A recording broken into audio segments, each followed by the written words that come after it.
Bonjour à tous et bienvenue dans cette vidéo qui parle de la malvoyance. Comme toujours, partagez, likez, commentez et moi je vous retrouve après. Donc pour clôturer ce chapitre de la locomotion, peut-être que je referai une ou deux vidéos si j'ai des choses à rajouter, mais grosso modo, j'ai dit les grandes lignes. Donc, vous pouvez voir qu'une personne aveugle n'est pas mentalement aveugle. Certes, le circuit œil est court-circuité, mais si vous lui mettez, niveau visualisation mentale, normalement c'est au top. Il y a toujours des exceptions, même partout. C'est pour ça que si vous croisez, la prochaine fois que vous croisez quelqu'un avec une canne blanche dans le métro, vous lui dites bonjour et subtilement, vous lui dites « J'ai besoin d'aller à telle station. Est-ce que vous pouvez m'indiquer tel chemin ?» Et elle va vous dire le chemin mieux que Google Maps. Elle va vous dire « Ok, vous descendez dans 3 stations, puis vous prenez telle ligne, vous allez en queue ou en tête. Vous avez 7 stations, telle direction, telle ligne, telle direction, combien de stations. Vous sortez à la sortie, à telle sortie. S'ils connaissent la station, si c'est une station, si elle ne connaît pas, elle ne vous donnera pas le nom des sorties. Mais c'est incroyable. Un vrai Google Maps. Et c'est en ayant Google Maps dans la tête que les personnes peuvent avoir un chien. Parce que comment dire, c'est pas le chien qui guide la personne, c'est la personne qui se fait guider par le chien. Les personnes que j'ai interrogées qui ont des chiens et qui savent le gérer me disent c'est extraordinaire. J'ai l'impression de passer à pied en voiture. Parce qu'avec la canne, il faut contrôler qu'il y a bien un poteau, qu'on l'a bien dépassé, qu'il y a bien l'arrêt de bus, qu'on l'a bien dépassé. Le chien, vous lui dites métro, il va vous emmener au métro. Vous lui dites ligne, il va vous emmener au passage piéton.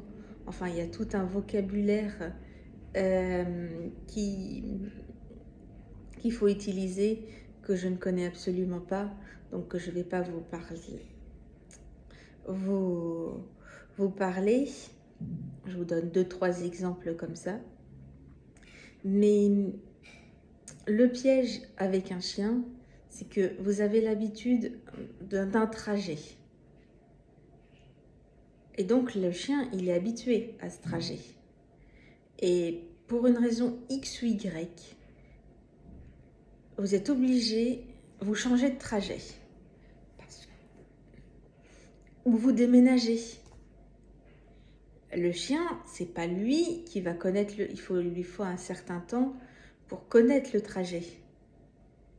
C'est vous d'abord qu'il va falloir dire au chien, aujourd'hui on passe pas par là, aujourd'hui on passe par ici. Je sais pas moi, vous avez l'habitude de vous arrêter au distributeur. Le chien, il va vous montrer le distributeur. Mais non, j'ai pas envie d'aller tirer des sous aujourd'hui. On continue. Il peut y avoir ce problème-là avec le chien. C'est vraiment vous qui visualisez le trajet et qui dites au chien, on avance, aujourd'hui on va tout droit, on ne tourne pas à droite. les gens qui n'ont aucun sens de l'orientation, qui font confiance aux chiens, mais ils galèrent encore plus qu'avec la canne. Ils se trompent de sortie de métro, euh, si le métro a plusieurs bouches, il peut aller à sortie 3 alors qu'il fallait aller sortie 1. Il vous met au distributeur alors que vous voulez aller à Franprix. Il vous fait faire 3 fois le tour du pâté de maison alors que vous voulez simplement traverser. Donc attention, le chien, c'est une nouvelle pédagogie et c'est pas... c'est vous qui vous servez du chien, c'est une aide, mais c'est pas le chien qui vous sert à vous. Et deuxième point que je voulais aborder ici, quand je dis que l'élève peut demander à la prof de locaux un trajet spécifique, par exemple quand ils doivent aller à la fac ou en intégration, la prof de locaux, elle va tout de suite voir s'il y a un arrêt de bus, s'il y a un poteau, s'il peut y avoir un point de repère pour l'élève. Et elle va lui montrer qu'il y a l'arrêt de bus. Comme ça, l'élève, quand il va refaire le trajet, il va chercher l'arrêt de bus et après, il va savoir que c'est avant ou après l'arrêt de bus. Ça va servir de point de repère. Alors que s'il ne faisait pas appel à la prof de locaux, eh bien, il galérerait. C'est un peu pour accélérer, passer la seconde.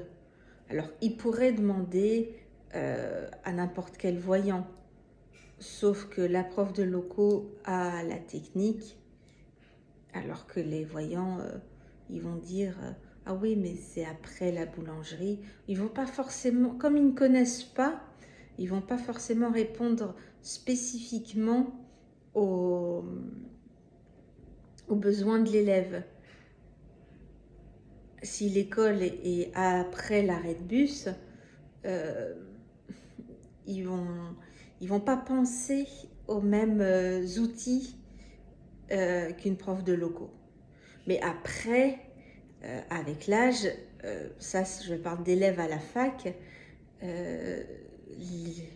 l'élève grandit et une fois devenu adulte, il va faire ses propres repères. Et puis il va s'affirmer aussi. Il va pouvoir dire à ses petits camarades, bah, tu vois, c'est bien que tu me dises qu'il y a une pharmacie, moi je ne la vois pas, je préférais que tu me dises qu'il y a un poteau, un arrêt de bus ou une bouche de métro. Ça me parle plus. Et chose que les déficients visuels détestent, c'est les terrasses de café. Ça prend de la place sur les trottoirs. On ne sait pas spécialement où c'est. Un jour, il y en a. Un jour, il n'y en a pas. On se cogne dans les tables. On ne sait pas s'il faut contourner à droite, à gauche. Si on contourne côté rue, on ne sait pas si les voitures sont à côté. Pareil, les camions qui se garent, vous avez le trottoir et vous avez le trottoir qui est comme ça et il se gare comme ça. Donc on ne sait pas si on a la place de passer entre le mur et l'arrière du camion ou si on peut passer devant le camion quitte à marcher sur la route. C'est pas gentil ça. Corrigez ça s'il vous plaît. Surtout à Paris, surtout dans le côté 7e Linja où il y a des bigleux.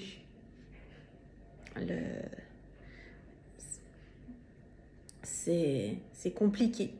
Parce que sinon, on va donner des coups de canne à votre camion et vous n'allez pas être content. Arrête de plaisanterie. Bon, cette fois-ci, je pense que j'ai tout dit et on passera à les activités de la vie journalière la semaine prochaine. À bientôt.